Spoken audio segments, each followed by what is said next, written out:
Välkommen till startskottet till Jauna-kaféerna nu och på Väle kommuneväle till 2020. I kväll öppnar vi Jauna-kaféerna och hon är öppen kvällskväll fram till Väle och även själva väldagen. Och vi har valt att öppna kaféerna vi att bjuda Väle någon till flotchen till samröve och vi sända Anette. Och i kväll tar nästa gåva tøyman kommer vi att få en kjennskap til velevnen til Janaflosjen. Vi får innlitt ui hva det tilfeller på vel. Vi og en hotla vitan om den gode politikken til dette for deg. De første beie som kommet til bord her som det Thomas og Signelt. Hjertelig velkommen. Takk. Takk. Har du alle ut kanskje å si stått sin om til selv? Hvis noen nærmere skulle vi i hva hver tid beie? Jeg heter Signelt Johansen. Og jeg har sittet i byrån i 8 år. Og kanskje jeg synes det finnes det vi ble noen, at politikker er noe som man trives vel i. Og jeg 3 år gammel, jeg 4 bøtt og 3 ommebøtt. Og jeg har trives øyelig vel i Klaksgård byrde senest 8 år. Ja, jeg Thomas Lervik. Jeg har sittet i dette velskøy som inneværende velskøy, og så satt jeg holdt andre år av nastsøgnaste velskøyen. Som det ganske mot sikkerhets at jeg har politikk og blå, men til jeg har av for samfunnet vi i skiften, og tog det har vi alltid vært aktiv innenfor politikk og særlig inne i Janaflosjen. Jeg tilflyttet til Klaksvik, men jeg føler meg som en klaksjønge der. Jeg bor her siden 1970, og jeg har funnet grå hår, så jeg nøkker eldre enn fruene sine. Men det er ikke at man ikke er biskjøpsfuser, og tror man ikke blir Arne Kjolt innan det også være oppstedet til eldre-raien. Sjálfur er gifter i Klaksvik i Tore Dervik, og vi har 3 bøtt sammen, og så har jeg en fantastisk om og abobøtt. Så det er mine personer som stiller opp til dette vel. Det er at du familie og AHE til noe som er rett kjent at det tid stiller opp. Men hva er Janaflosjen? Hva er ikke noen annen flokk? Hva er det som gjør at vi sitter her ombående Janaflosjen vi slåkene til Rumlia kommunen, og vi til Janarpolitikk som bygger av samholdsfeste, frelse og jaunratter. Hva er det Janarflosjen i type i ombå?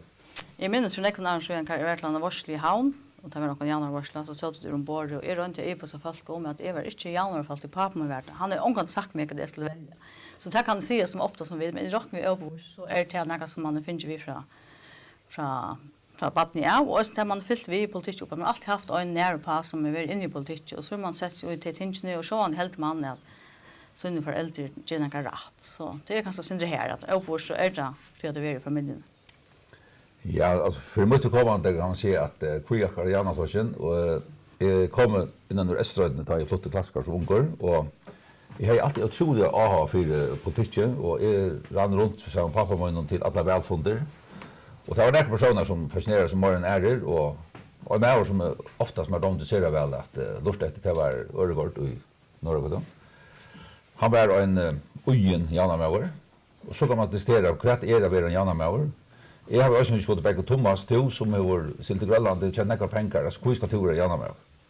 Men det er ikke avkjøret hvordan du klarer det, hvordan du hever det over Janamauer, det er hvordan hine og til medmennesker hever det.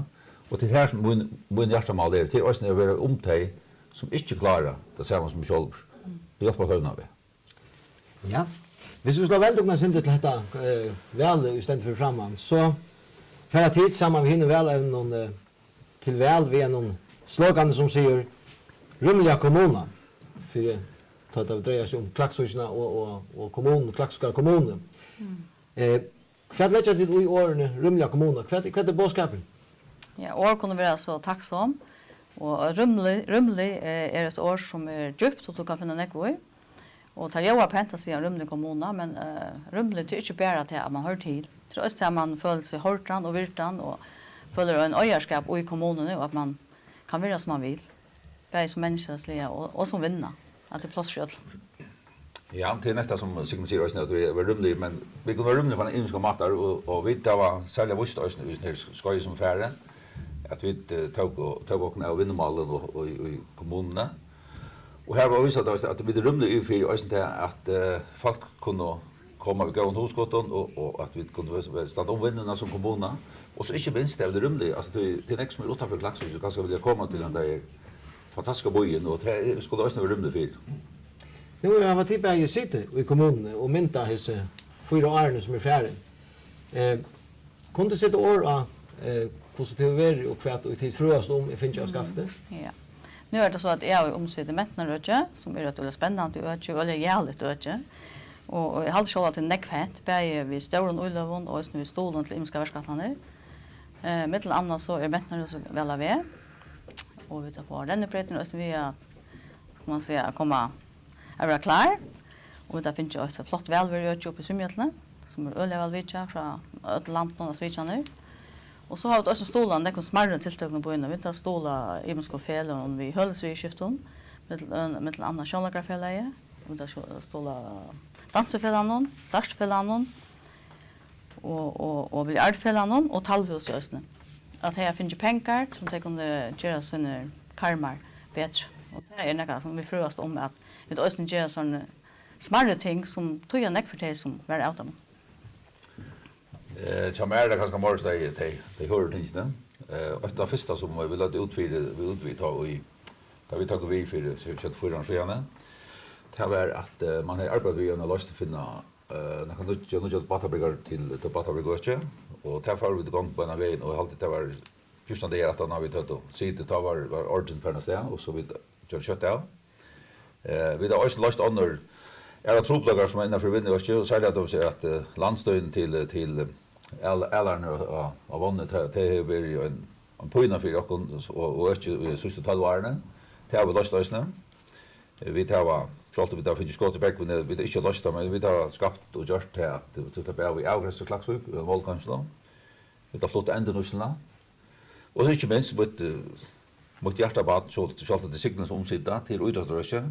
Att här har vi som kommun har varit man vi spelar ju man har valt att vara jag låter inte internationellt och vill gärna hacka sig vid det här och göra allt om något och här har vi väl gå vi spelar så alla jocken hade vi det då klarar vi det tror vi oss och hade bara en liten part av det till något annat vi har gjort oss. Så tycker jag vinter i nästan i år tar skolan. Han är väl en part av som Ja. Skolan är fantastisk. Och det är bara första bitchsteg och jag har alltid att ödler är väl nog till det som kommer men vi är ödlvidande om att det är manglar och att det inte kan bo i allt för långt till man får till andra och 3 bitchsteg. Och jag har särskilt med skolan så jag tar ösnen ut att vi tar det tror under så vi så måste ha byggt samman och allt det kritiska jorden eller åren som var sagt om att det projektet har börjat det är bara allt fallna och att säga att det är bara så otroligt flott det. Och då är det så grova viktigt nu ösnen så jag fram i nästa välskoj att vi får byggt andra sidan bitchsteg och lagt det senare. Men det är kvar till nästa som ska sätta just klart till nästa 4 år men har så hållt sig några ting som det så hänga ta hand om. Också de att det gröna öch någon är det något som man har lagt sig sin rätt att huxa om att Klaxvik ska vara en bojor och har grönorsk som all att man inte är inte brukar för något olje men kanske det har vi kanske gjort allt för lite men det har finns en checkvitaskipan som ska försvinna alla med på igen och nyan är utrustning skolan och det är ordentligt spännande att visa hur ska det väl. Så det har alltid vi borde arbeta på göra på men det är helt säkert att man ska ösna för ha ett också andra på en sant och nu gör det.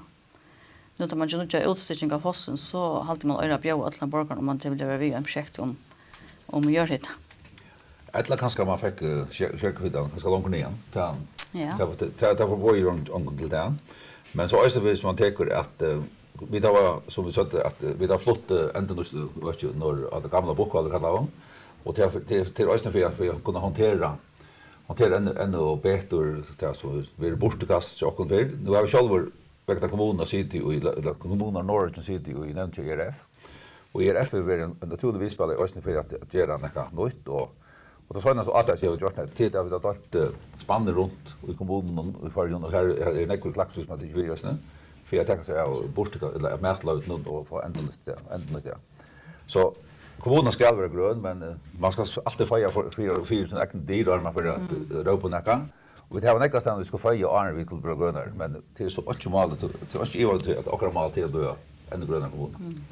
Ta nu man hur haft en kommune som du själv säger har framtnägg och värste och har eisen haft folkavöxter. Tog här ser ut till att vara gott att flytta till. Folk visar Klaksvíkar kommun i AHA. Men hur så klarar man att lofta tog att kommunen växer i folkatallet? Ja, det är alltid glädjeligt och jävligt att vi växer i folkatallet. Och jag har alltid häva fyra och kom på det, men kanske inte någon ägg. Vi söker i mitten att det är inte plats av delstånden på en väg som folk inte har. Så det är en mangel som vi gärna vi nu är till nästan väl så vi kommer in. Och plus det så till östne något som vi inte orkar klara det in, men vi vet att flera fyrtöker vi nu har vi också framme på uppöver och sett oss. Och det blir uppöver så östne ge var plus för att större hus för det till unga familjer som faktiskt så vi har något tjäna som för att lyfta oss långt fram. Och själv om man inte ganska helt det att vi där vill fyra så kanske principen så igen då så att vi frambrockningen eller att aktiva tölne för barnagarsbossen så det vi var framför. Men det är bättre alltså kommunen hon ropar och visar att det är gott att bygga och folk flyttar till. Och då har jag till posta på troblog att vi där nöjt att färdig kött in och gjort några lösningar. Så då så vi tycker byggning som vi gjort det fjällar upp nu så det var en sån en på att han är lös men en gå lös ut till ända ballen och samtidigt så är det gång till att projektera och göra något bara så. Och den blomstrande vinnaren, Klaksvík en stolt vinnarbojer. Ja, och vi ser att det kör väl och det är väl ett mål jag kan ötland vi vet att det att en av förgängaren han var troliga stor tatsmål för att få Norrhavn etablera och synar då. Och Norrhavn är längst över utbyggt vid sin grötor tax och vi har väntat som Mona visst då att det tar i nutur tunnlar över Jörgen fjäll så vi gröt kort i till Norrhavn och vi färdig att uppe i Norrhavn. Ja. Jag är färdig att se farväl vid tillsikten och hälsa sinne. Nu pratar vi om vad det har varit hänt så förra året. Tar du som att till bord sagt när man går en halvan timme stoj så för att prata vi om vad för tankar du gör där till kommande förra året. Och med ansikten reser sig från borden och ett annat välävne sessast så pratar jag inte vi Thomas och Mian och ett av de som jag har spelat nu pratar vi om Klaksvík men Klaksvíkar kommun är mer än Klaksvík. Hvordan heldig du det etnast at Roma utøyden og ut i Klaksvíkar kommune i så 4 årene?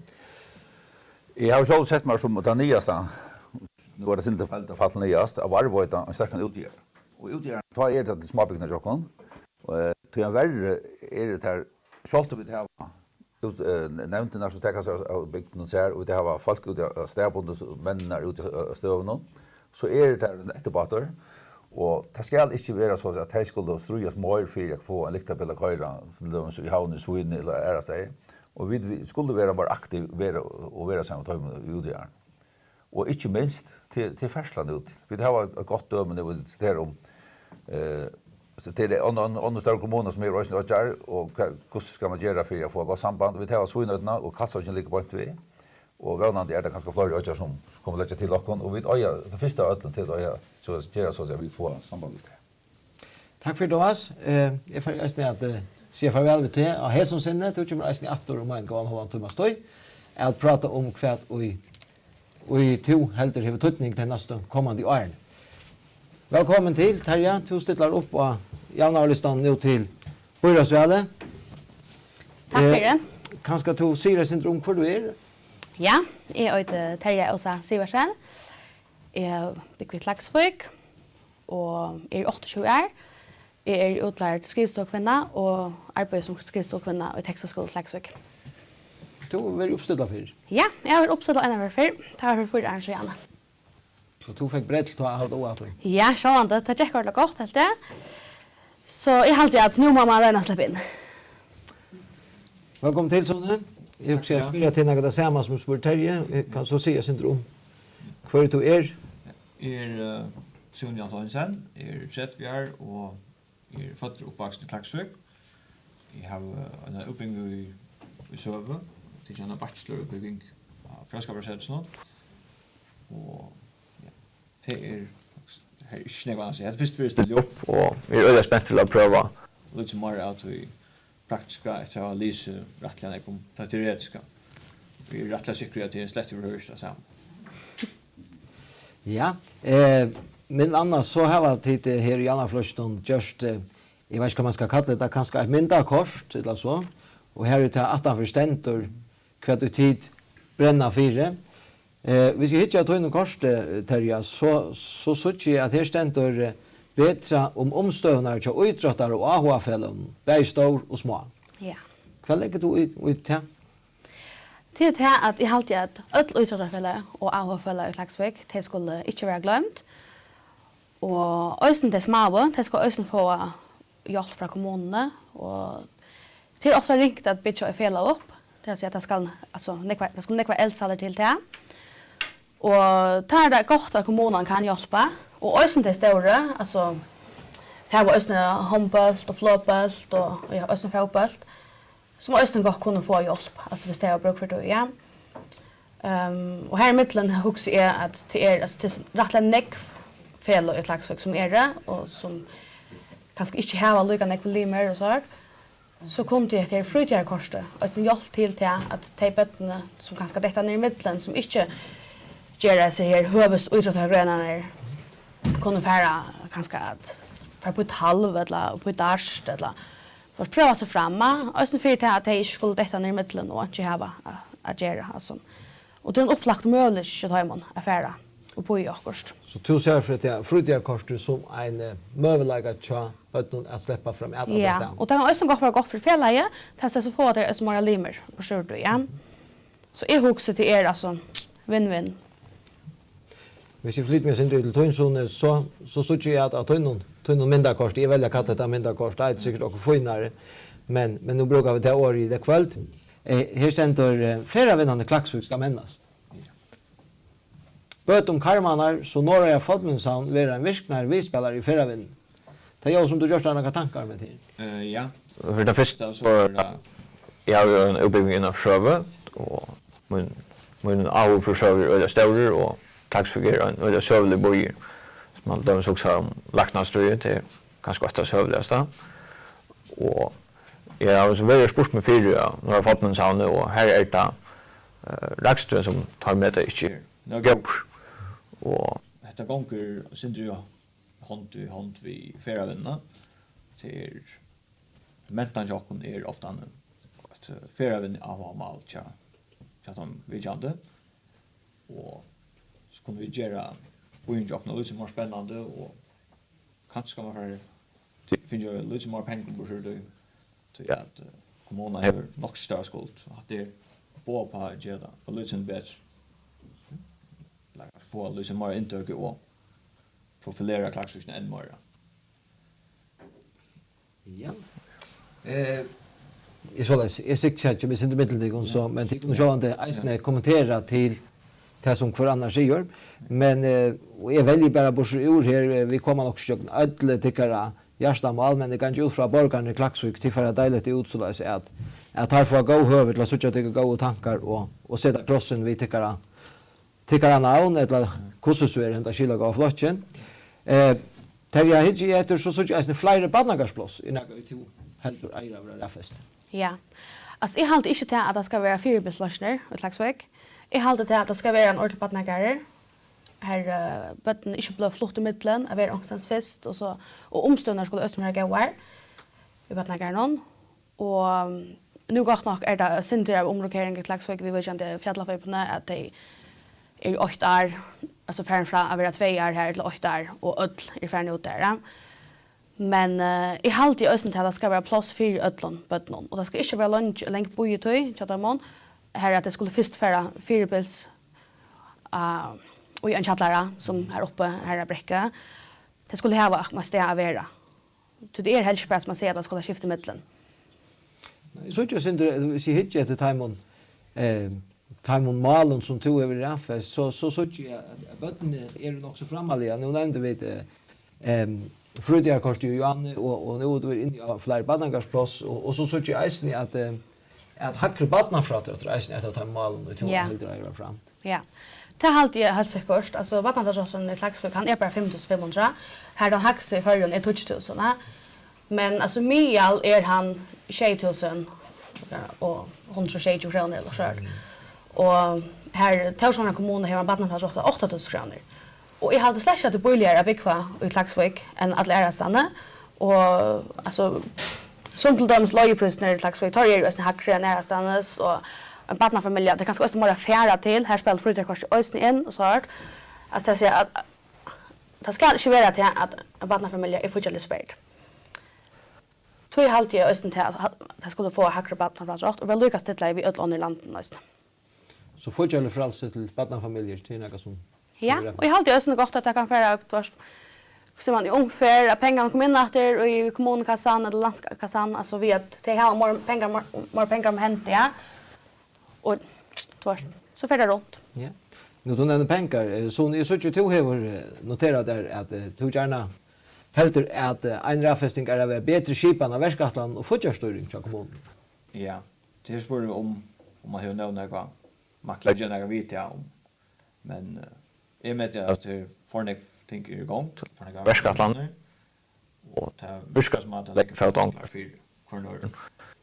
Och är här gärna vill verka för att Vi finner också vi skippa bättre. men jag omgång vi Bras väl och men det är så ting som är väl på tanke arbeta för.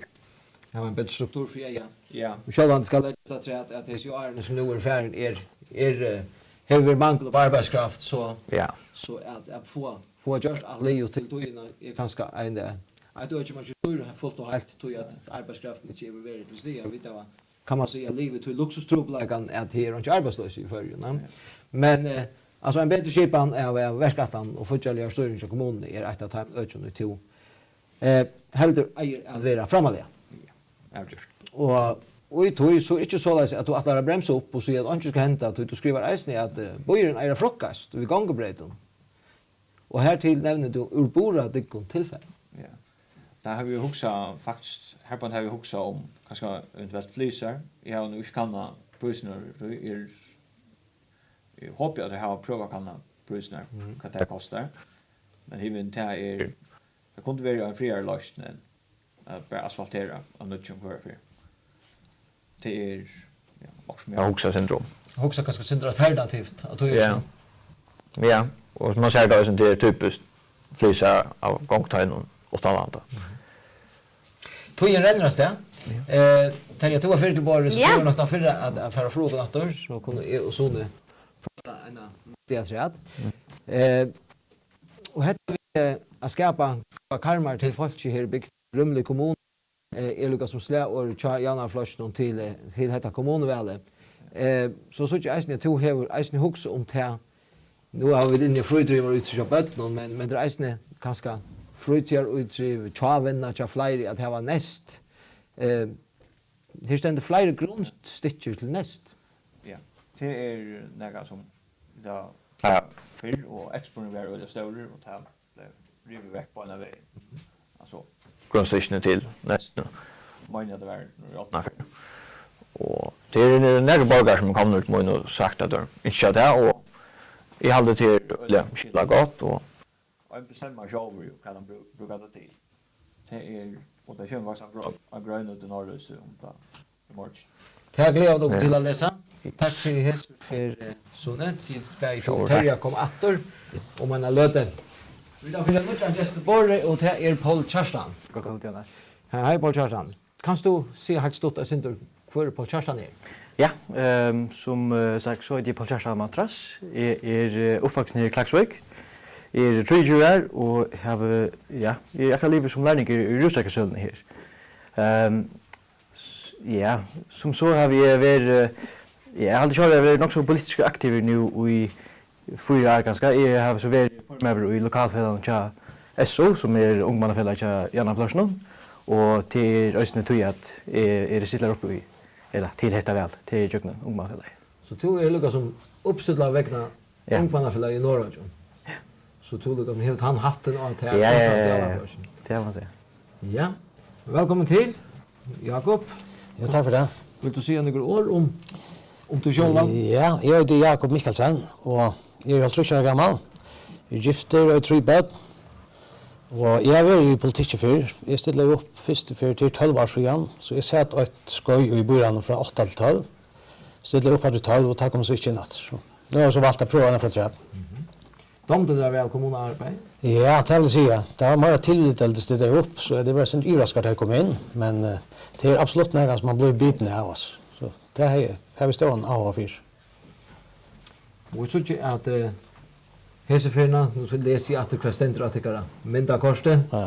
at skolabyggingen skal halda fram et øyne som to.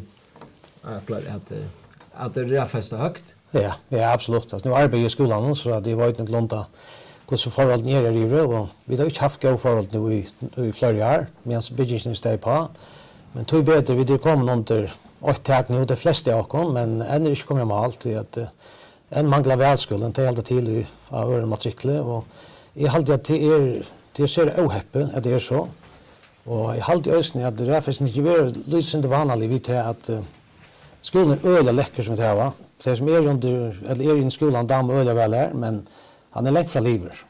Og jeg halte til at man ofte finner skolagæren i Ordan, kanskje er man legger vekt til andre ting. Jeg husker særlig, nå er listene kommet, det er en fantastisk skole, og det er en fantastisk list, men det er nok så løy, halte jeg, at man gjør det så løs, og stadigvæk skolen ikke sliver vi en skolagæren. Så det er fyller nok snakk ved det, når vi er ute i gæren nesten, ja. Nu kom 3 gäster in, här ser runt här har vi 3 gäster vid bordet. Gunvar, välkommen till. Takk for Jan Olaf. Hur du har C-syndrom för Gunvar er? Ja, jeg kan börja med att presentera med man säger vi sån övningsrant och fakta. Gunvar Trönderlet Johansen och är 38 år och är gift och vi är 3 jenter och är allt från någon alltså till 20 år den äldsta och den yngsta är 6 och den mittaste är 8 år. Och med han var skickler så större part av Arno så är det gräsonja vid genton. Och jag har utbyggning innan jag har lärt av skrivstove, faktiskt jag förra björ högskrivstoven är. Så jag har en skrivstove utbyggning innan för fyrsidning härifrån. Och så har jag utbyggna att han har innan för det är en AU och en akademiutbyggning innan för kommunikation och förmedling. Allt samskifte och milan kallar man det först till utbyggningen. Och så har vi arbetat innanför det och akkurat nu är det, man säger, hemagängande eller hemarbetande, som man kan se det på ett annat. Det är så stort och med. Ja, jag också nu var jag var lutsen inne i skolan då. Jag var lite ankra grein här till Östen. Här var visst då vi kommer att öka innanför skolan. Till hända mätarskipan i folkhögskolan. Ja. Vad handlar det om? Ja. Det är ganska synder ett annat aspekt och just när vi har finns en ordentlig dåligan och nutjan folkhögskola. Och som jag går in så byggt in det första är liot och det sett och det glädjer vi dock något till Tälsjömund land. Och parsta tog att vi skolan och att sjö vast är hade en öla större parsta tog det ligger i alltså kan för mat och fast kostar det en öla större tutning för människorna som bött någon. Och botten är öland är ute i det stående och i skolan att han uppgaven är lika som blir en allmän svidisk ner att undervisa och ansa bötterna. Och kan det visa att 70% av alltså törven och kosttörven och däcka av shabbaten och det är stående, ute i stående. Och tog alltid det är viktigt att det är i ordan. Och tog har elika som rå fram under att kvad man fick kunna mäta skipan i folkhögskolan. Så är mätaren blev levererad av professionella fältje som gör det mät. Och så man slapp undan mätpackon, slapp undan jag sin käl, men så det inte var mätpackar hemifrån, men att det var mätare gjort av professionella fältje som bötterna kunde göra i skolan. Och här är mitt annat en ordentlig dålig aula här, det nutja som bötterna nog ta allt det corona blir här så är ordentligt att så släppa det sitta här och äta. Och det är östen stora parter av att njuta maten att äta samman. Och här också så kunde man då som tidsdag stivojare och haft ordentligt goda mat som männebötterna och ta visar att det får bättre hos annars i jocken dagen att det får mat som ligger ordentligt av. Så det är det som jag räcker fram under att det håller till öliga tutningar mycket. Och det är inte för att här är man ser föräldrar och så, men vi vet väl själv vi ödla mätpack blir inte allt så spännande att man ska göra en 34 kvar dag och 50 år en vecka, så kan det också vara en utfordring. Det känner jag fram mig själv jag finner på variationer och så blir det bara samma. Och så var hela mätarskipan så finke bøtten ju ösn rätt imskan fjällbrötta mat som vi så vita ösn är helt så gå för det. Ja. Ett är skolan, ett annat är männande och fjällbrött frutjärlöv. Att han skulle ha till. Det är för kanske böd och ung och vuxen. På chanterat det som 2 år noterat där som vi tuttingar mycket. Ja, nu är det så snarare att ta jag var ung så var jag nästan i kvarn ena så frutjär frutjär träff eller vad det ska vara vi som snarare och ja, jag syns på att till större månader mellan de utgivna som trivas väl och de som trivas mindre väl. Och det är det här att ja, nu är allt gott om KI, men det här var kanske uso, eller inte uso, men det här öliga faciliteter här i till dömes talfälla kanske har inte haft så ska vara samtidigt. Och det som är sett öliga AH det är röna att få mycket AH för att trivas, eller att blomma, och kört om vi det här att det kommer som kunde ja, så trivas så kan man säga. Nu efter showafäring nu har vi varit formöver i lokalfället ungmannafällan här norr och vi har haft både positiva och negativa upplevelser vi att finna hölle. Vi har varit öliga ja, vi har haft succé vi finner en fjällbröta politiska fälla som vi öron ungmannafällan här norr och det har vi haft chattaren i Atlantis som vi kallar chattaren igen då. Här tror det större och så att man några så fattar sig inte borste men så nu tar vi att prova skapa också liknande så har det varit min succé kan man säga så det ja hvis man häver plus till mycket av att låma så är det också så det är renfästa att ha en spår stinker sig fram amatörer loften och att kan man säga tean så att han kan sprätta och sån här omkvarnen och här vi gänger det och nu på det här gränterna han rumliga kommunen som Janarflocken har som slä och nu i Bojasväl ständigt för framma. Att det unga att andra är att de äldre. Jakob Tue har med annat skrivna grein om äldre. Ja, det gör det och det är ju så min avan ut av föräldrar som är blivit gammal och har gjort bruk av Röktarheimen och det är alltid så framvis. Jag upplevde när det var väldigt troligt att få pavan som är inne i Röktarheim. Han blev öhjälpen. Och det också är nämligen att alltså kvita världsrös till att vi också det kan inte vara rätt. Det är inte gott nog för våra äldre som inte har det gott att det inte har plats att vara. Att inte få till röktarna som de tarvar. Jag vet att kommunen har hjälpt väl till. Vi tar ju hemmaröktarna som gör ett fantastiskt arbete men du har faktiskt bruk för rökt i 40 timmar om dygnet och det är alltid att vi må ha fler röktarplats till våra äldre borgare. Det är en så jag och hit var så dädelhalden just så att jag är en mamma som ger näck bruk att jag för dädelhalt och här har det kapacitet nog till alla folk som inte kommer. Och det är alltid vi må festa så att vi lägger större vikt att ha plats till botten och till skolans skolor framvis men vi kräver också att rum att de äldre alltid. Så det är alltid att det är för att det är festa väldigt högt att det får gå samtidigt och bäj starfolk och bofolk. Och det går hand i hand när jag tror som väl en Janarflocken och vilja räfesta och vi så är törver och här i Ötsnon. Att väl en var ju an nämnde förra och så jag går var till över eisne ett hjärtamål som kunde vara gott ja förra vänner hade haft och Roma time vi kan vi kommer här till att få just chaltingar och camping öch. Ja, det skriver jag några grejer om. Och det faktiskt då att jag var äkna vittne till en upplevelse som var en sån lad en som var upp vid att det gick några färre folk och lojta efter en steg så det tält upp. Och akkurat som så för i handel så var det här sportchaufför och i för att annars där örnder så gick det efter det här och så också är det verkligen så galet jag vet inte att jag med två folk som kommer vid en tält till bojen. Och så spurte jag mig för och det skilte jag län hej hade så funnit någon privatperson och så var det av torra goa hjärta fick det löve till att så det helt upp här. Det helt det var sin underligt i en så större kommun som vi där. Jag vet inte hon bjöd till. Och så här har vi ett nästa stor tillstånd i Klaksvik och så slä för att nämna några från några andra. Och här har vi ett ösning bruk för öke till de folkene som tar komma vid Kjalte och camping. Att jag huxar att det är upplagt till att som du säger snacka om att vara rymlig kommun så är Roma Tajmon som har hotel till. Och det som ösning lei och heter här det är att nu det här händer vi coronafarset nu och så får vi folk till att bruka våra egna landmöra, affärsmöra. Och här säger onkel till dem att sölan av Kjalton, Telton för alltså vaxöljan är i färjorna. Här folk kan ska färdas runt vid tog och så också det här upplagda möjlighet just när vanliga barnfamilj eller hvis man säger skåta virksomhet till dömes eller ta kunde färd vid de yngre att ju de som har blivit början på Kjaldingarlöv. Jag har haft ett öke här man kunde färda att Kjalta vikskiftestegn för affär hotell till dömes eller av lantnorna.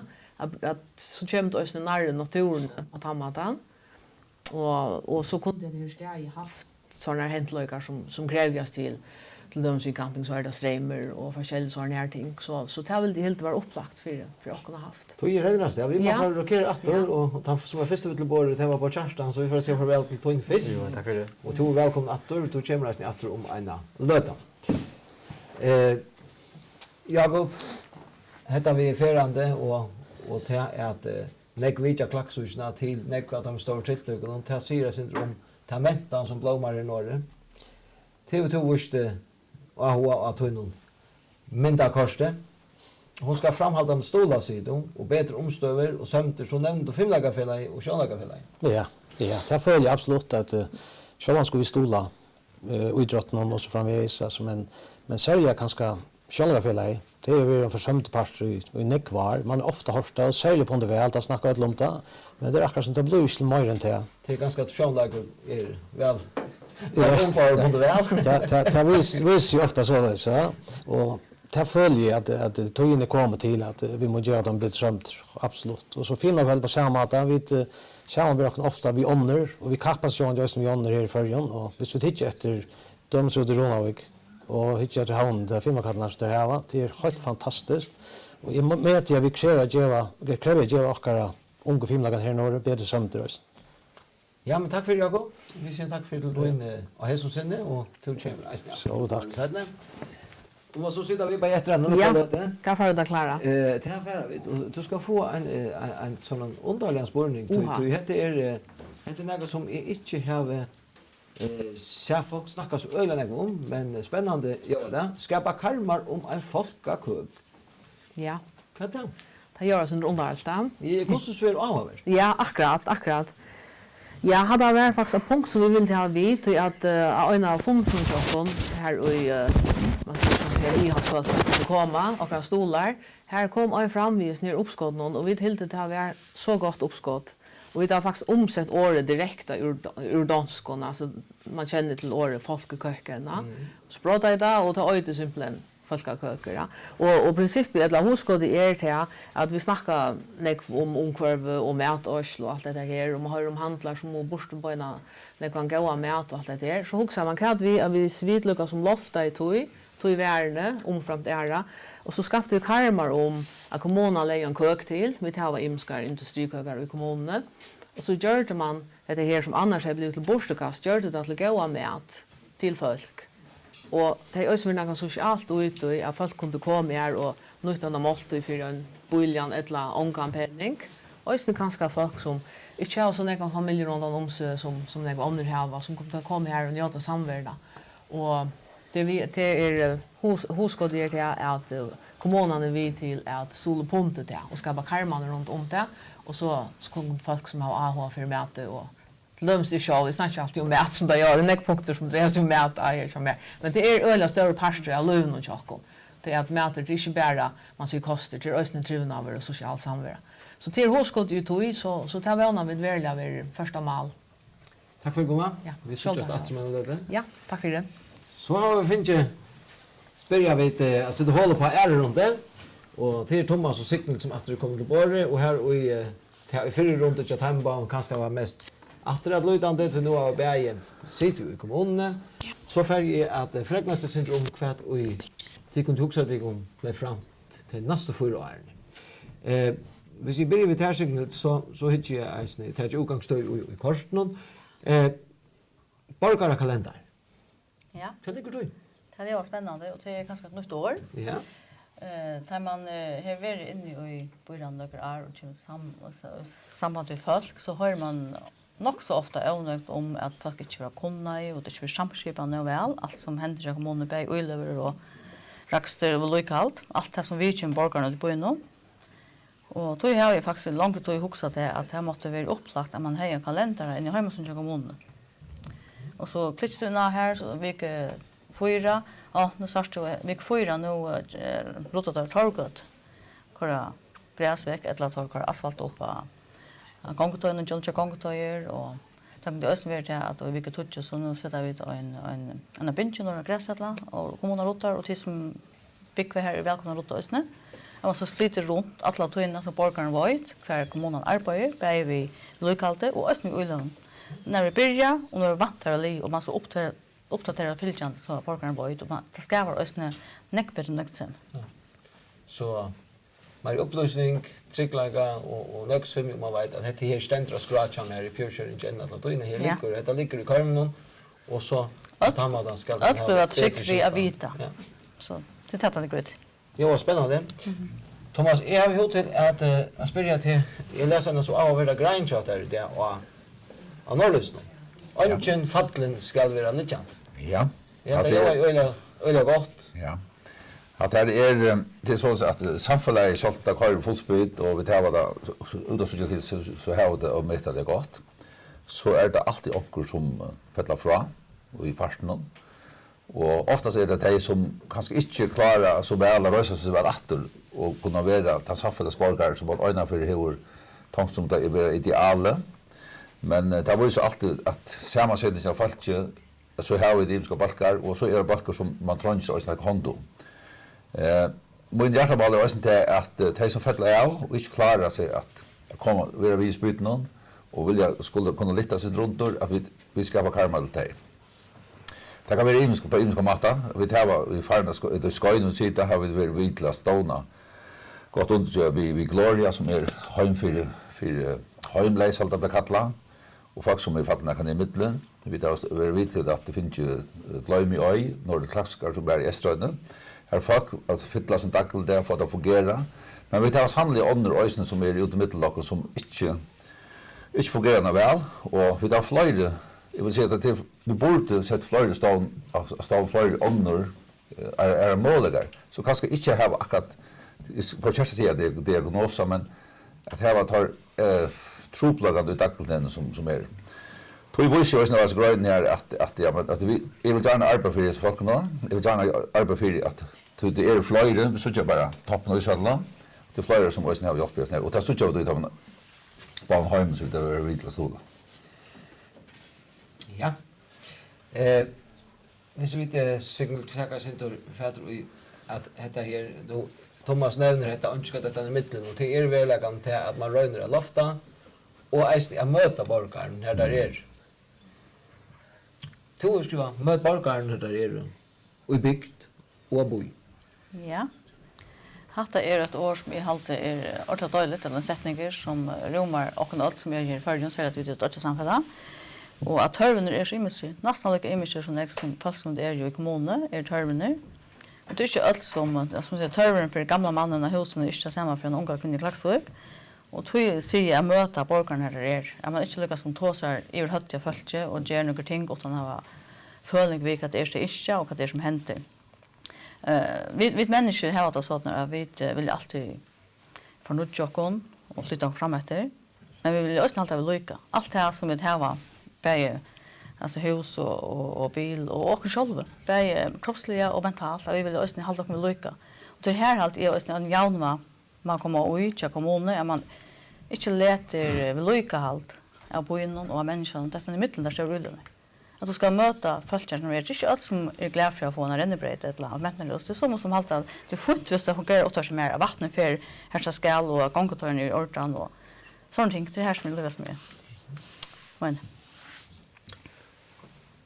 Og ja, borgerne er nøkter. Vinnaren skal eisen være nøgt. Jeg synes ikke Thomas, jeg skal bare gå av karmar for okkar han vinner, og sjekk vi og lande vi vinnerdeil. Ja, jeg ble jo sinter inspireret av en dansk boje som var kommet i troblager ved vinnene, og her som man valgte fra kommunala sju at vi en mer aktiv pastor, og i at samla. Det er ikke til at kommunen skal være vinnerrekant, men kommunen skal skapa karmar til det vinnerrekande. Vi har haft vinnerstjøra, og det er to som en gang om hva kunne vi lykkes som røst av stenen og funnet løsning sammen.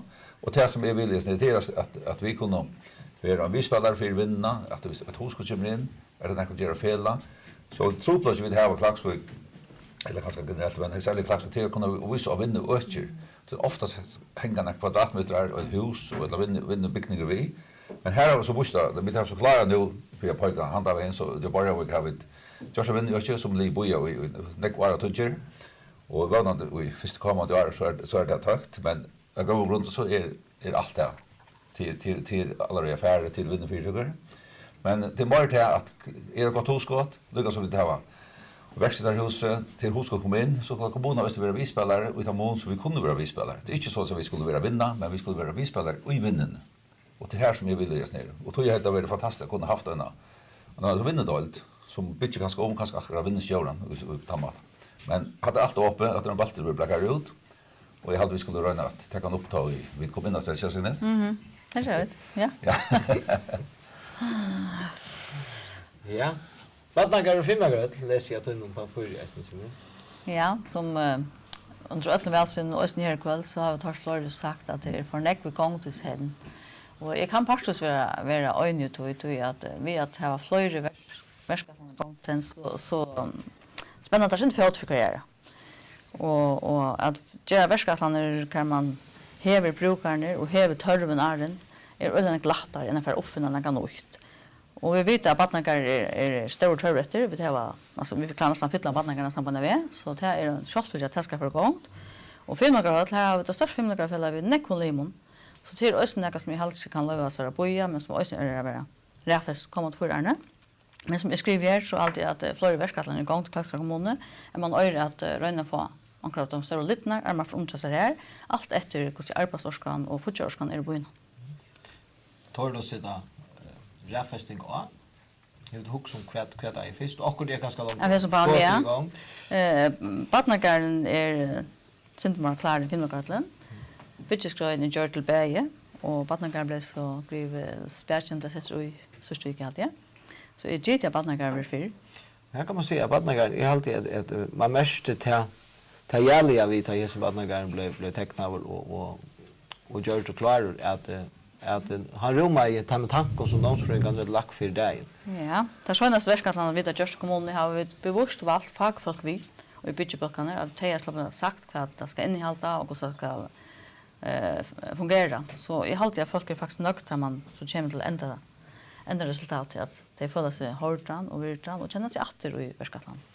Ja, hvis jeg synes du halte sin fast i hasson tranen vi at man har lagt seg etter at Roma tar med fagfolk som er då.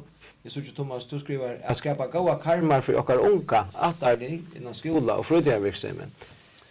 Ja. Vi har det sista 4 åren som vi tar först byggningar som är all nöjd för oss för att kunna få det att fungera. Så är det skolan där har vi tar det då. Vi kan väl alles vi bygsten som nämnde Janne, vi får hållt ut det resten. Och så är det också vi fritidsverksamhet och det är allt fritidsverksamhet. Han bär Janne och visste ju av tallfället att vi kunde skapa några större karmar. Men till rättliga nejot är att kommunen som luggar som vinner den Janne till inte kommunen för ut att köra fritidsfält. Men till fritidsfällen kommer inte kommunerna och säger detta här har vi kan kunna göra samman hur ska man skapa karmar. Det här är det och det är inte bara kanske innanför utåten till innanför för andra röster chocken och ösnä och bestod teker dava vi har haft till unga och här som har ett hus för unga alltså det alla säger att vi ska skapa målningar. Det är 2 år smådronger. Ta klara vita för av fjörna lite stå in upp hit en krabba. Det är just ungen över vi och ser skulle göra. Man tar tojen färden alltså till skift när och hur det fungerar så botten där. Och tog ju nöjtskap på fröjdöverskymma. Och nu det var inte lögn att jag kom från en fällskap som är dock rättligt aktivt i fällan i Boinon. Och här har man också valt att vi ska för ännu mer att spröja och ut, 4 tanskild att skaffa törv.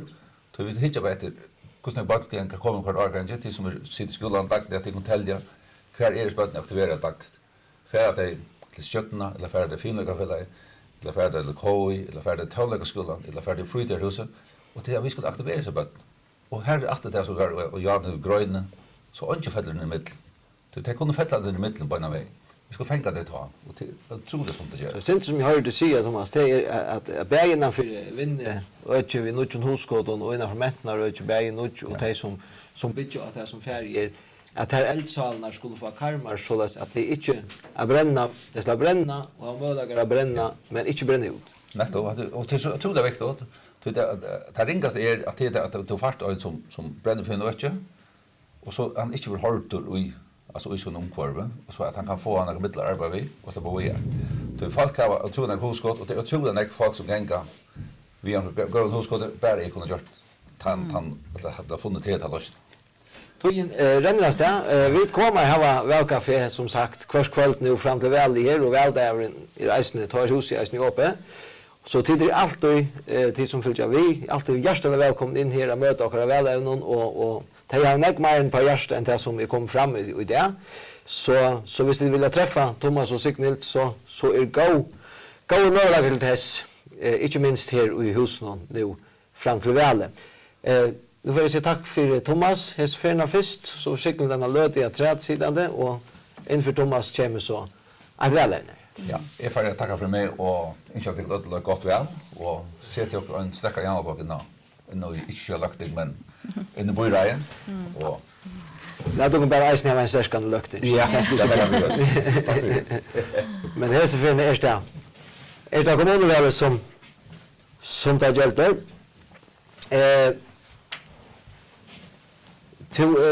Ja.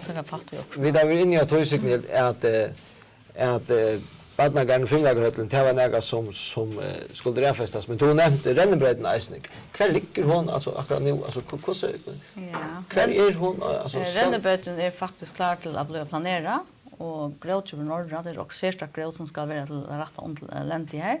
Så hon har någon tur Atlant som säger Norrställan 2021. Och det håller vi fast vid så att säga att Torsten Bidjan att det är en leo till. Och det spännande projektet som heter Mättnarhuset, hur ser det? Ja, här är vi faktiskt framme för tog. Det går ordentligt kött och gott. Det är kommer näka ovant än. Och hon ska så vara leo om allt annat är. Ja. Och hon vill ett mega spännande aktiv för klax. Ja, tack för Signild. Ja, själv tack. Och välkommen till Terja. Tack för det. Vi pratar med Sinter Scherman om hur vi tog lejdent och är första barnfamiljer. Och självsagt, barnfamiljer till ofta de som skulle sätta bygg. Jag såg att du skriva bättre och fjällbröttar bostäder. Ja. Ja, jag har alltid att kommunen ska hjälpa till att få bättre och fjällbröttar bostäder. Kommunen kan inte bygga bostäder själva, men det kan hjälpa till vi alltså bolig grundsticker och ha gott samstarv vi bostäder. Och jag har alltid att det är en stor avkorter bra för en strubbledge. Och jag har alltid att det ska vara boiliga röjbor. Alltså att det ska vara kvaliteter, alltså det ska inte vara luxus, så det ska vara stort byggt och här önskar ni rättla bygg kvar. Men det ska vara alltså kvaliteter som är överkomliga att bygga i. Och också som nu att ta vara lotoröjbor och att man ska köpa därför alltså en löp kostar upp mot 5 miljoner såna gas. Det är en vanlig familj, en nutch familj klarar inte det. Det är ganska ny upp en lära det eller ny uppbyggning folk som här var något annat att betala ösniga. Men tror jag alltid att det ska vara till att det ska vara till anställningar, det ska vara till familjer, vi önbarn och florbarn och men så alltid ösniga här för att vi skulle ge äldre över. Och det kan kommunen gott göra. Och här ska det också vara där uppbyggnad skulle ha alltså gå som att komlighet alltså det blir äldre och det skulle ha bruk för alltså inskon eka för att det skulle kunna klara att bygga så långt och så öppen som möjligt så ska det också vara avkomlighet för det, ja.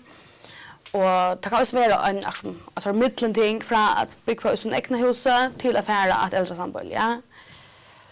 Det alltid är en stor räfästning på kommunen. Och det gör så under östen till att sälja husen så är utbyggt större av husen i Klaksvik och det ser kanske att priset inte är lika höver. Det ser inte lika stor kappingate då, ja. Och oavsett vad det mer bostäder. Ja. I Klaksvik. På Kjerstan, resten kommer til bordet. Ikke sørst. Velkommen. Men Arne ventet til så får jeg lukka til Gunnve, to reisen skriver etter her. Bidja autorar bostäder, så att alla var bra och möjliga att bygga tryggt och virkliga. Akkurat. Ja, och här är ju en öron att här är något stort utgåvan och så att annars skriver om det här lägger sig att oanse inte grundarliga. Det är alltid viktigt och som Terje var inne att skulle ha möjliga att alltså att utböja vara större, ja, till folk av imsonslä och jag hade alltså haft det något som vi ödler samt om. Ja, det är så Maria. Det är så att på Kjerstan tur resten. Ja. Flera sömliga bostäder. Ja. Och lägger du något ut att ta samma ut som säger in ja eller? Alltså ju jag känner det också till att jag så ofta öarna kvinnor som är för ny till havnar eller ny havnar. För havnar eller ny till Danmarkskare får sig högre läster. Och så tar det eller tar livet här så tar det vilja komma hem att det är inte plats att de komma. Det är också något sån spill orskar till en kommun att uppbygga såna ung folk och så inte ha sömer att få det hem att det. Men jo, det är också här som jag ser ligger också. Ja. Och det är det som vi faktiskt också har så om när tunneln kommer. Så är ganska närmare att ta med på flytta en runda vägar så där Köttlehavnar och faktiskt också kött Klaksvik. Och det vill jag vet inte. Vi vill gärna ha borgarna i Klaksvik.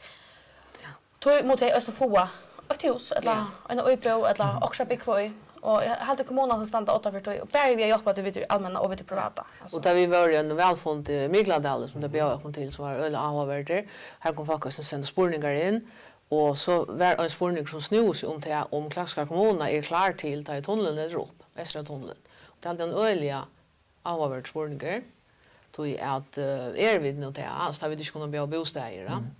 Och här kom förskäll fram och tog samband med mittlanda bostäder till dem så och flyttar till på allt det där. Så det är något vi måste huxa om så vi inte för att utflytta folk att Så det är att eisne efter att Klaksvik loftar men att utgör i Klaksvik kommun eisne för möjligheter att ge timon tager det som är att komma ut här att bolagas. Akkurat, ja, och jag tycker det tog ösnä som du varst inne i Jan att Klaksvik kommun är ju inte bara bojen Klaksvik. Alltså vi tar var att som är läsar fra här det show i samband och där må ösnä röjas på samma mata där är pastor och hvis man får snacka landspolitiskt så har vi andra flocken ju haft uppskott om det och få byggt och vi bor eller och slä av bostäder så folk kunde få rätt sig om det har hotlat att bosättas av utdöj eller småplatsen och det hade öl avvärst tog att det är folk som har samband till utdöjarna ganska andra föräldrar härifrån och så att det har rönat om att det är värna för att bo här då så är det en fin möjlighet så helt visst är det fast att det är smarrare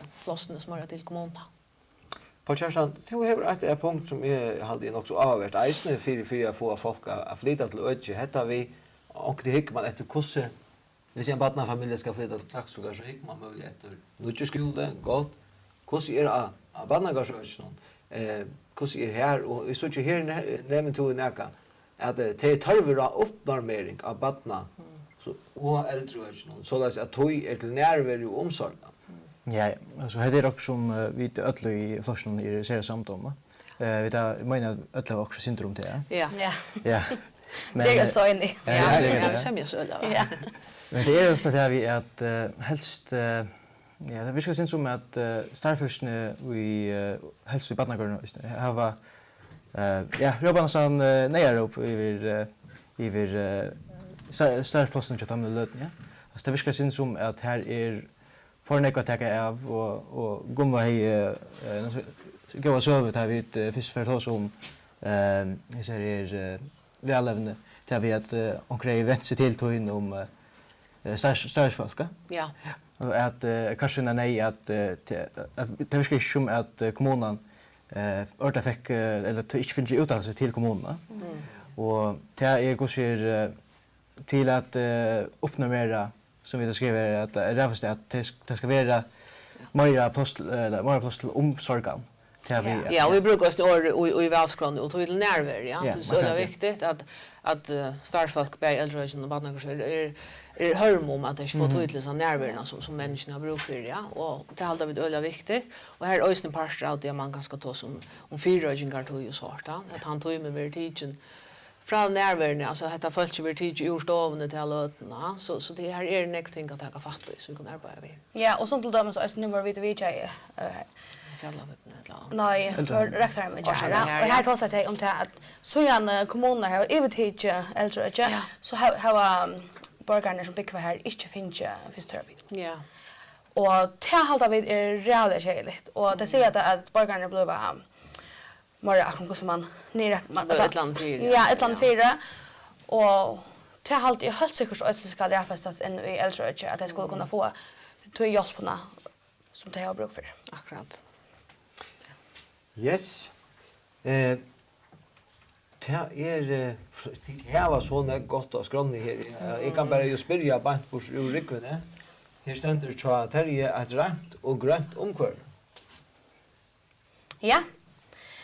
Det har alltid godt at vi kunne, eller faktisk alt være nok så øyne i, at vi vil ha et rent og godt omkvar. Så det är nu välskråne. Ja, det är så välskråne, ja. Ja, alltså vi har alltid vi kunde huxa sig mer om att alltså vi ändrar nysle och inte bara bläka allt väck. Men gott nog under coronatiden så ber det inte lika väl till. Men alltså mycket mer personligt har jag faktiskt valt att inte ha några välplakat. Så jag har alltid inte bäj att inte pent runt på någon. Men det har alltid helst gott för ungefär att bruka allt. Jag vet inte, papper och träje och det. Det följer ganska i min insats för det, ja. Men så kommer vi kanske vara, alltså Gunva hon och ganska valt. Du snackar om Janne. Folkakörgen. Ja. Jag vet inte nu då säger för Ja. att ta ett annat mäten borster till ösnen parstra då över grönner och vi tar ösnen och i välskronen ja vi tar så om äldre öl intressant att vi att folk kunde löja sig att lente till alltså till järbruk. Då är det kött som har ganska möjligt att det har stitchen de husen så är det också ett gott husgott så att det får bättre gör som kunde välta eller ganska få så hönor vis grannarna är lövd och förskällsvart till ösnen parstra då över grönner. Och vi nämner ösnen kör det skipan och ska framhållande utbyggast och så här öden ting man kan ta fatt i. Ja. Jag har gjort. Så att bostäder, mentan, utåtande bättre affärsing till äldre, bättre affärsing till barnfamiljer. Det är ordentligt. Kan jag vara gott? Ja, det var ordentligt gott. Ja. Och vi har en grön profil.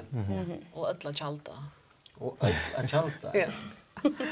Jag kommer också att det är som gröna biten som du snackar om, man kunde leja för att få hönor. Nu är klaxorgen så att stanna är big så mycket överlig att hvis jag är löten inte fire så stitch så är det nära vi får mer hävestar än det. Ja, Det är så mycket brant här uppe. Så Och bort upp i hem. Så hade det kanske slett inte vi roligt. Nej. Men det så ankar nämner färslarna. Går man till att skriva ett syndrom om färslarna. Ja. Sen lösner så att kunna färas lattliga och tryckt i färslarna. Ja. Så det akkurat nu det som folk har ganska ilska sina till det att röda en bitching och graving och allt det där här. Men det här är ett ändamålvisen här. Och så är det omståndare inte optimalare och trycker alltid av någon och gångbrett någon. Men hvis du hittar för bo i det så är det också era bröjningar som helt vi kunde göra. Här är huset till döms att vi tar ett större skont i det. Vi ska skonta oss härifrån här till. Och så blir farsten också över i byn någon. Och en löst, hvis man för inte då som bunker det här byter byn så är helt normalt men det är skyltarna som blinkar att det kör och kött. Jag vill säga att det är effektivt och det är öliga. Alltså vi ska väl på med utanför. Ta tycker på flyr till en sköld och nämlös som var första nio.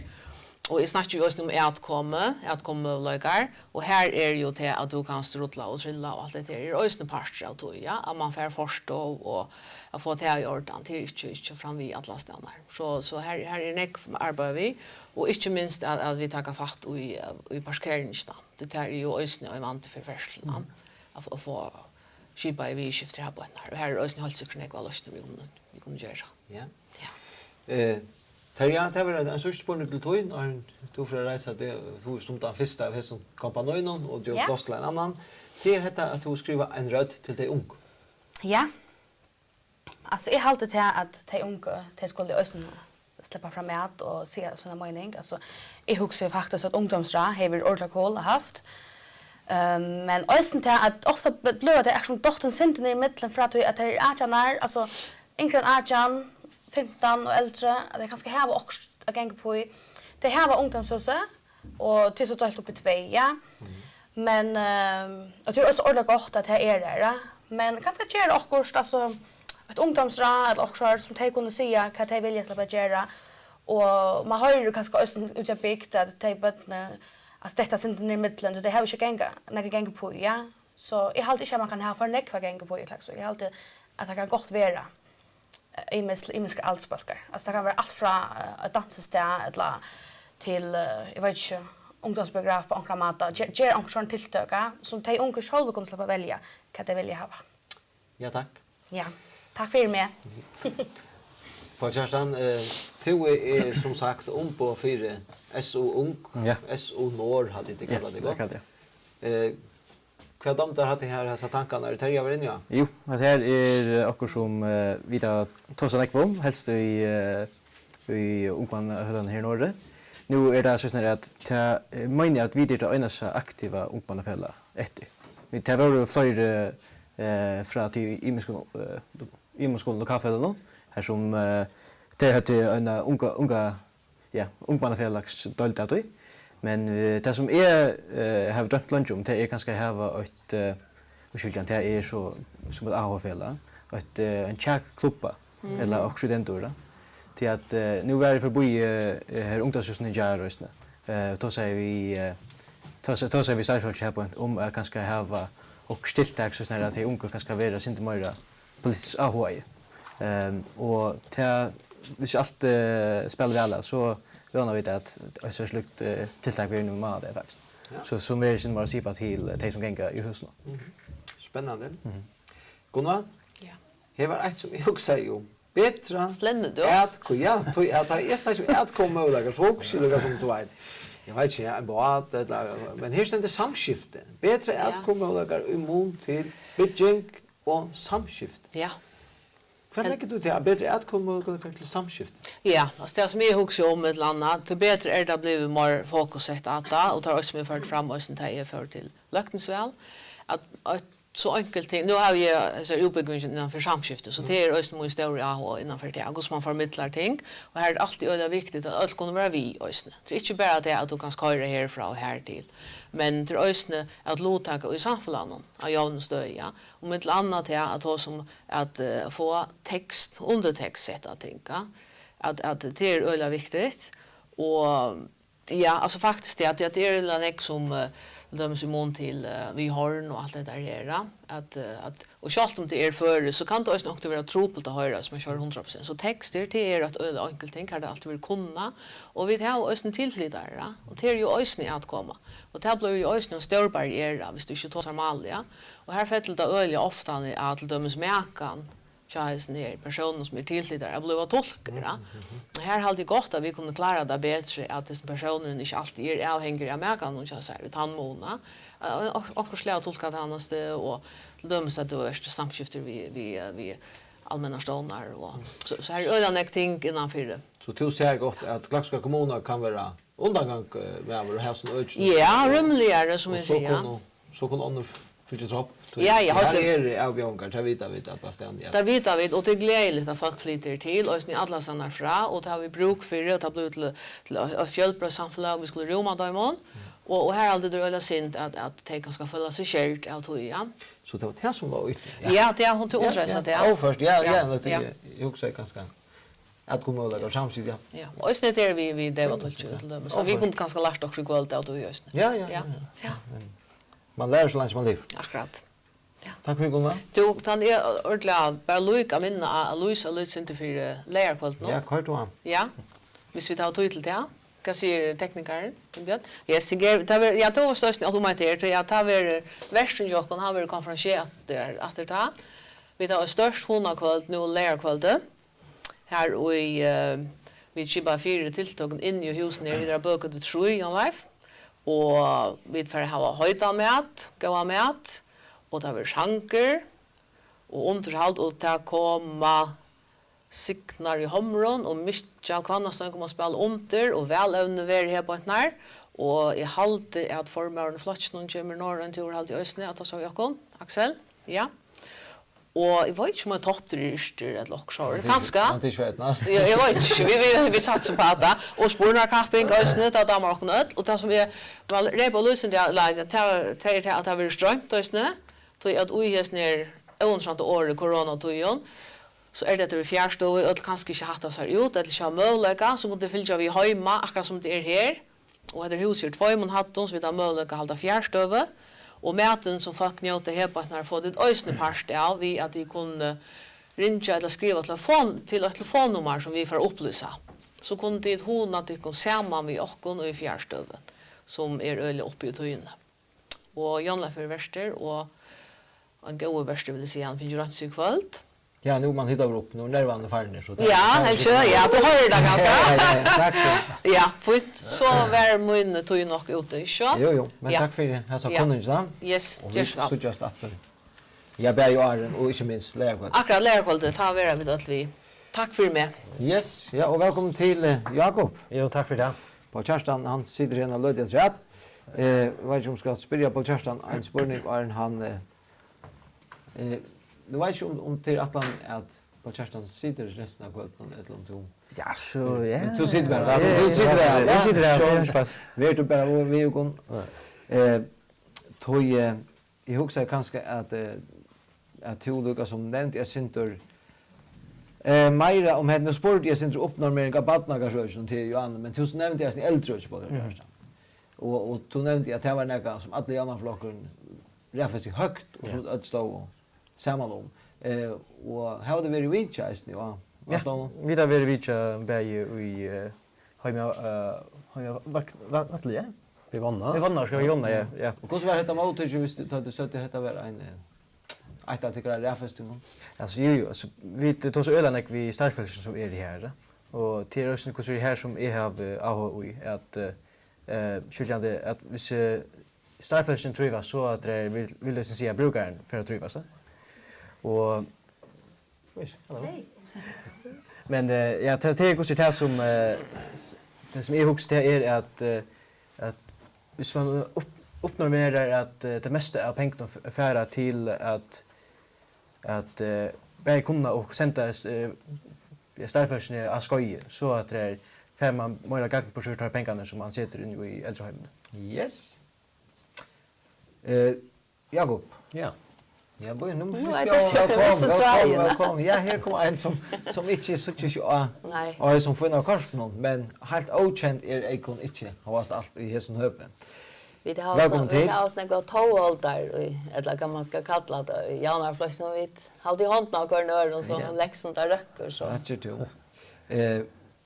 ja, nu halte jeg bare spørre til første Eikon. Hva damer der skranna som Janar Flokken fyrer av alle på til kommunvalget? Ja, det är faktiskt så att jag blev bid om att komma här att nu med välströj med välströj gånger så är det faktiskt formar i felan och vi tror jag Gunva och hinner vi nämnde som är uppställda skulle ha tog att hos han oss om att välströj och vi hjälpas så vad det är att jag har alltid att det är en öliga goda liste som vi har en rumlig liste som är slä år här och jag har alltid väl skräjen är öliga go, öliga omfattande. Alltså här är också till öll, vill jag säga att det är en liste och en politik som man sakta ska välja och fram till om man är ungor eller tillkommen eller äldre så. Ja, det var som akkurat hatta till en list också till öll så hur man också till huxa.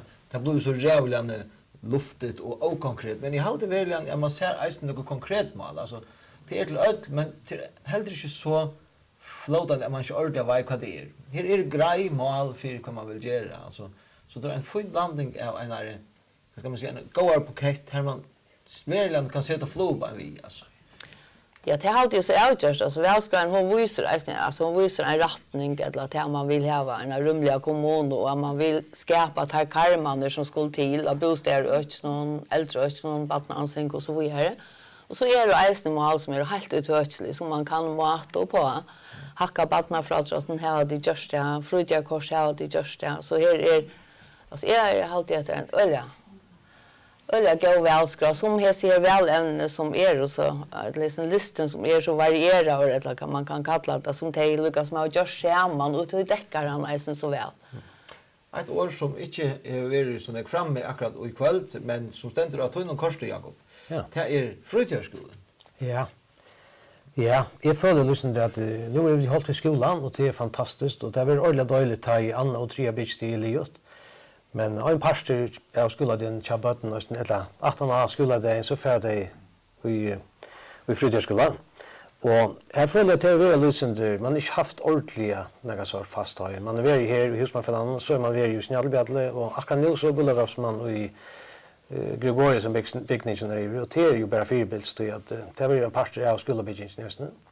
Så jeg føler som at det er veldig godt å finne fasta rammer om fritidsskolan også. Ja.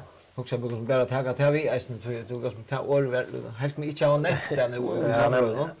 Det är öle viktigt och det är riktigt öle väl och det är öle neckbot som fär ut han öle neckbrukter.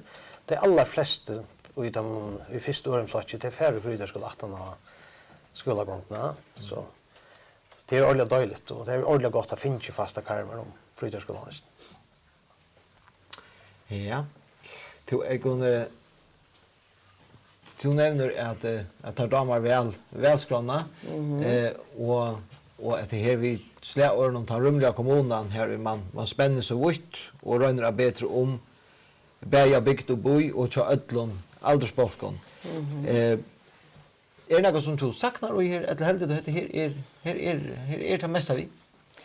Nej, jag har inte att det alltså jag har det täcker öliga väl men det är så att kanske som ting som jag vet man ska säga som alltså jag har det verkligen att det är räka till som tantörven som är i kommunen till dömes nu ser det bara till väl där lite ständer första punktet är vi fjällbrott om bostäder som de har tåsan det om så väl ämne och det är verkligen en stor törver i Klaxska kommun och Klaxska kommun är så stor att det ber väl till att göra något mer och att öka man har gjort.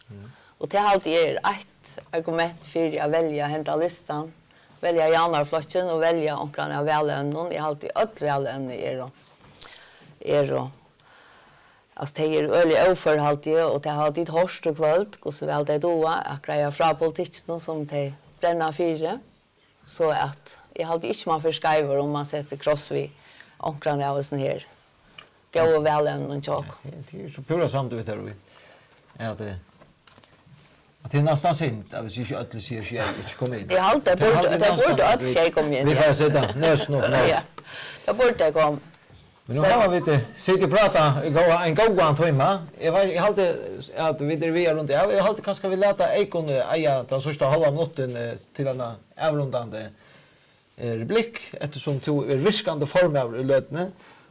Så gör så väl och är färdig att tacka för mig och tack för till alla vänner som här var vidja. Det är hålligt att prata och man gläder sig till att släppa av kommunväl och vita var är närkande i Iva. Nej, det var jag inte, men är det kostar så är en fäcknar nu att crossen för att rättas det. Tack för det och vi får göra det så ska gå halva minuten till Leik. Ja, tack för det. Inte för mig och för kvinna mamma säger Jan Leif. Men ja, jag vill bara jag har alltid bara tacka om samman om och säga att jag har alltid absolut att hvis det är näkar som ivast och hur hoa lära och är väl under närmare känna och höra mer och prata vid det om politiken så är det välkommen att komma fram vi här i Bögöto. Vi kommer vara här alla vikna. I andra kvart var det självant en välfunter som var skolans rös och vi strömmar men lägga kvalitet har vi det störst kvalitet och vi har höller så att det har tåsan det kom att komma höll ner och så man kan vara ner jontor och pjat och att vita att det är inte så nätt att komma till och pjat men Men det blir just så läsnare att man kan gott sitta ner under och få att det vi som vill upp jag eisne. Så man är runt och också om det är värst som man nu atlas här att arbeta vi. Så jag alltid ska bara säga att alltid det inte attor att komma här och kunna kontakta välen och prata med dig och följa vi annars kvart det har på hjärta och bara ända vi att vi får röna få öll tjejen. Tack för det. Ja, tack för det.